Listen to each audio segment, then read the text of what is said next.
dowladda federaalka Soomaaliya ayaa war ka soo saartay habraaca doorashada maamulka Jubbaland dhinaca kalena maamulka Jubbaland ayaa arintaas ka hor yimid Cabduqaadir Jakarta ayaa faahfaahinaya warkan war-saxaafadeed xalay ka soo baxay wasaaradda arrimaha gudaha iyo dib-u-heshiisiinta xukuumadda federaalka Soomaaliya ayaa waxaa looga hadlay habraaca doorashada dowlad goboleedka Jubbaland oo la farayo in madaxda maamulkaasi hoggaansamaan war-saxaafadeedka ayaa waxaa lagu sheegay in soo xilista xubnaha baarlamaanka dowlad goboleedka Jubbaland cusub la filayo dhawaan markaasi la soo xiro inay markaasi qayb ka noqdaan odayaasha dhaqanka saxda ah ee dowlad goboleedka Jubbaland sidoo kale war-saxaafadeedka ayaa waxaa looga hadlay ee ka soo baxay wasaaradda arrimaha gudaha iyo dib-u-heshiisiinta xukuumadda federaalka ee Soomaaliya in markaasi doorashada dowlad goboleedka Jubbaland lagu qabto howlka akadeemiyada ee ciidanka booliiska ee magaalada Kismaayo ama xarunta hay'adda qaramada midoobay ay ku leedahay gudaha magaalada Kismaayo war-saxaafadeedka ka koobnaa 5 qodob ayaa u dhignaa waa in liiska odayaasha dhaqanka ee rasmiga ah ay markaas isla wada ansixiyaan wasaaradda arrimaha gudaha federaalka iyo dib-u-heshiisiinta iyo wasaaradda arrimaha gudaha Jubbaland odayaasha dhaqanka rasmiga ah ee Jubbaland waa inay soo xulaan xildhibaanada golaha wakiilada Jubbaland iyadoo halkii kursi loo soo xulayo hal xildhibaan oo kaliya hal magac oo kaliya ayaa la yiri sidoo kale war-saxaafadeedka ayaa waxaa lagu sheegay si loo xaqiijiyo doorka ay haweenka ku leeyihiin golaha wakiilada Jubbaland waa in beel kasta ee leh 3 xildhibaan ee hal kursi u qoondeysa qof haween ah haddii ay beesha leedahay 5 kursi waa inay 2 ka mid ah ay ahaadaan haween ayaa lagu yiri war-saxaafadeed sidoo kale waxaa lagu sheegay goobta doorashada madaxweynaha inay noqonayso akadeemiyada booliiska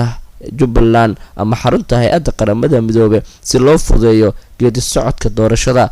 iyo ka qayb qaadashada goobjoogayaasha caalamiga bilow ilaa dhamaad ee doorashada qodobka ugu dambeeyay ayaa lagu yiri geedi socodka doorashada maamul goboleedka Jubbaland waxaa goobjoog ka noqon doona wasaaradda arrimaha gudaha iyo federaalka xukuumadda federaalka Soomaaliya iyo wakiilo ka socda dowlad goboleedka Jubbaland dhinaca kale maamulka Jubbaland ayaa jawaab ka bixiyay war-saxaafadeed ka soo baxay wasaaradda arrimaha gudaha dowladda federaalka Soomaaliya iyadoo markaas laga hor yimid war-saxaafadeedka isla markaana la sheegay in aysan waxba ka quseen war-saxaafadeed ka soo baxay wasaaradda arrimaha waa wasaaradda warfaafinta waaxda dalxiiska ee dowlad goboleedka Jubbaland ayaa lagu yiri waxaan bariyaha dambe soo shaac baxay soona badanayay in xukuumadda federaalka Soomaaliya caadeysatay faragelinta qaawan duudsiga xuquuqda dastuuriga ee maaliyadeed amni doorasho iyo waliba kheyraad qaybsiga guud ahaan dowlad goboleedyada gaar ahaan Jubbaland waxaa taas laga tixraaci karaa baalmarka iyo waliba jabinta heshiisyadii hore u gaaray amni kheyraad qaybsi hanaan cadaaladda sida dastuurka farayo inay kala tashato dowlad goboleedyada shuruucda muhiimka ah sida kan doorashooyinka federaalka canshuuraha iyo kheyraadka joogtida haddaba anagoo tixraacayna warqadaas sumadeedu tahay ayaa lagu yiri kuna taariikhaysan 6 bisha 7 2019 taas oo hadlaysay habraaca doorashada dowlad goboleedka Jubbaland waxaanu cadeynaynaa kow inaysan wax door ah wasaaradda arrimaha gudaha federaalka Soomaaliya ee guud ahaan xukuumadda aysan ku lahayn doorashooyinka dowlad goboleedka Jubbaland sida ku cad dastuurka ku meel gaarka ah sidoo kale labo in lagu maamulayo hay'adaha dowladaha xubnaha ka ah dowladda federaalka dastuurkooda inta la iska waafajinayo dastuurka dowladaha xubnaha ka ah dowladda federaalka Soomaaliya iyo dastuurka jamhuuriyadda federaalka ah ee Soomaaliya 3 in dhismaha guddiga madaxa bannaan ee xuduudaha iyo doorashooyinka Jubbaland iyo habraaca doorashooyinka waafaqsan yihiin xeerka lambarkiisu yahay 7/2019 qodobkiisa 14aad ee qeexaya xilalka iyo awoodaha guddiga madaxa bannaan ee xuduudaha iyo doorashooyinka Jubbaland ugu dambeyn sida ku cad dastuurka federaalka iyo dowlad goboleedka Jubbaland ayaa lagu yiri qodobkiisa aan kor ku soo xusnay doorashada Jubbaland qabashadeeda iyo mas'uuliyadeeda waxaa gabi ahaanba iska leh dowlad goboleedka Jubbaland sidaa daraadeed guddiga doorashada habraaca doorashada goobta doorashada qaabka xulista xubnaha baarlamaanka ayaa lagu yiri in sugidda amniga Jubbaland ee wada xaajood iyo gorgortan inta ay ka galeen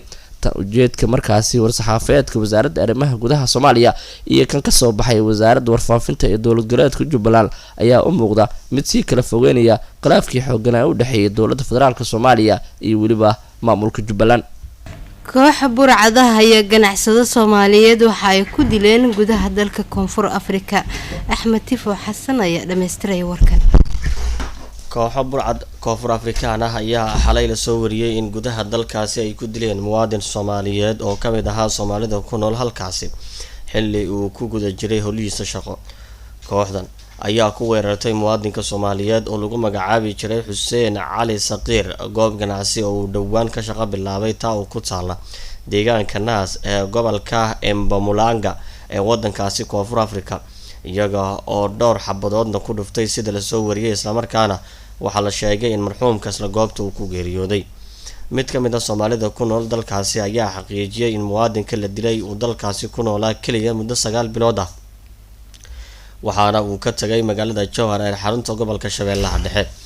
kooxda burcad ahayd oo dilka geysatay ayaa goobta ka baxsatay waxaana meydka muwaadinka goobta ka qaaday ganacsato kale oo goobta ka agdhawaa dalka Koonfur Afrika sanadkan 2019 oo bartamo maraya waxaa la soo kordhay dilalka loo geysanayo ganacsatada ku nool halkaasi waxaana jiran ilaa hadda in ay isku dayaan falalkan wax ka hortagaya oo ay sameeyeen labada dowladood ee Soomaaliya iyo Koonfur Afrika marka falalka noocan oo kale ay dhacaan booliiska wadankaasi Koonfur Afrika ayaa gaara goobta waxaana daqiiqada kooban ay ka sameeyaan baaritaano ilaa ay haddana kuma aysan soo guuleysan in ay gacanta ku soo dhigaan burcad Koonfur Afrikaana oo lala xiriirinayo in dil ay u geysteen Soomaalida iyo sidoo kale dadka ajaanibta ay wadankaasi ku ganacsada ururka ONLF ayaa war-saxaafadeed ka soo saaray colaad ka soo cusboonaatay deegaanka Soomaalida ee dalka Itoobiya Ubax Maxamed Nuur ayaa ka waramaysa waxaa jira dagaalo badan oo dhex maray beelaha Soomaalida Ogaadeniya oo geystay waxyeelooyin dhimasho iyo dhaawacba isugu jira kuwaasoo ka dhashay dhulal la isku haysto waxaana sidoo kale jira meelo badan oo la isku hor fadhiyo lagana cabsi qabo inay dagaalo ka bilowdaan oo u baahan in laga qaado tallaabooyin lagu baajinayo dhiig macno tara ku daata colaadaha beelaha dhexdooda ah waxaa sabab u ah tuulooyin ama dhul deegaan ah oo la isku haysto waxaana intooda badani raad ku leh siyaasadii daliskii hore ahayd abuurista tuulooyin ka turjumaya danaha amni ee daliska ee aan ka turjumaynin danaha bulshada deegaanadaasi degan arrintaasina waxay halis gelisay amnigii dalka iyo xiriirkii wanaagsanaa ee u dhaxeeyay beelaha wadadega ama dariska ah waxay sidoo kale khatar ku tahay daryeelka dhulka daaqsiinta ah iyo cimilada guud sidaas darteed waxay jabhadda ugu baaqaysaa bulshada Soomaalida Ogaadeniya inay si degdeg ah u joojiyaan isku dhacyada dhexdooda ah isla markaana ay wada xaajoodaan sidoo kalena afkarad ay ku dhameeyaan xurgufta u dhaxaysa jabhaddu waxay sidoo kale dowlad deegaanka ugu baaqaysaa inay la timaado barnaamij wax ku ool ah oo lagaga hortagayo isku dhacyada soo noqnoqonaya ee beelaha u dhaxeeya isla markaana ay diyaariso qorshayaal cadcad oo lagu xakameynayo isku dhacyadaasi iyo hay-adihii qorshahaasi fulin lahaa jabhaddu waxay dhinaceeda diyaar u tahay inay dowlad deegaanka kala shaqeyso sidii xal waara loogu heli lahaa colaadaha beelaha ee maalinba maalinta ka dambeysa sii kordhaya jabhaddu waxay aaminsan tahay in xaqiijinta midnimada shacabka iyo dib u heshiisiinta bulshadu ay furo u yihiin xaqiijinta amniga dalka xukuumadda federaalka Soomaaliya ayaa qorsheynaysa magacaabista guudiyada ka shaqeynaya dib u heshiisiinta iyo doorashooyinka Galmudug la filayo inay ka dhacaan dhinaca kalena Ra'iisul Wasaare Xasan Cali Kheyre ayaa maanta la filayaa in safar dhulka uu ku tago magaalada Gaalkacyo Cali Xasan Cali ayaa faafahinaya dowladda Soomaaliya ayaa qorsheynaysa inay ku dhawaaqdo guddiga dib u heshiisiinta Galmudug iyadoo aysan xalin diidmadii beelaha qaar ee deegaanada maamulka Galmudug inay doorashada iyo shirka dib u heshiisiinta ay ka dhacaan magaalada Dhuusamareeb Ra'iisul Wasaaraha Soomaaliya Xasan Cali Kheyre oo la hadlayay ganacsatada ka soo jeeda deegaanada maamulka Galmudug uu kulan la yeeshay ayaa sheegay in maalmaha soo socda oo ku dhawaaqi doono guddiga dib u heshiisiinta maamulka Galmudug si ay u tadargeliyaan howlaha loo igmaday ee Galmudug waxa uu sheegay in waqti badan aanan la haynin guddiga dib u heshiisiintana ay ku xigi doonaan guddiga doorashooyinka maamulka Galmudug isla markaana ay ka go'an tahay dowladda Soomaaliya dhismaha Galmudug midaysan Kheyre ayaa xusay in guddigan ay yihiin kuwo muhiim ah oo ka qayb qaadan doona dhammaan in dib u heshiisiin laga sameeyo deegaanada maamulka Galmudug si loo dhameeyo khilaafka Galmudug labada sano soo socota waxaan rabnaa xooggiina ugu badan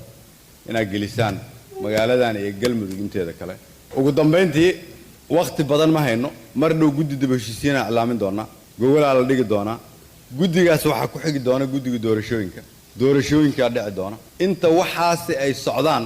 gacan walba loo baahan yahay waxaa kaloo loo baahan yahay qof walba oo idinka mida oo qof reer galmuduga oo meel ka qaylinaysa oo dan gaar ah u qaylinaysa ama siyaasi dan leh ama mid diidan saaxiib la ah waxaan rabnaa inaad tusaale u noqotiin inaad tiraahdiin waqtigaas waa la soo dhaafay danta galmudug. ra-iisul wasaaraha Soomaaliya Xasan Cali Kheyre ayaa lagu wadaa inuu tago magaalooyin ka mid ah gobolka Mudug waxaana sidoo kale weli waxba laga qaban tabashooyinka ay qabaan qaar ka mid ah beelaha deegaanada maamulka Galmudug.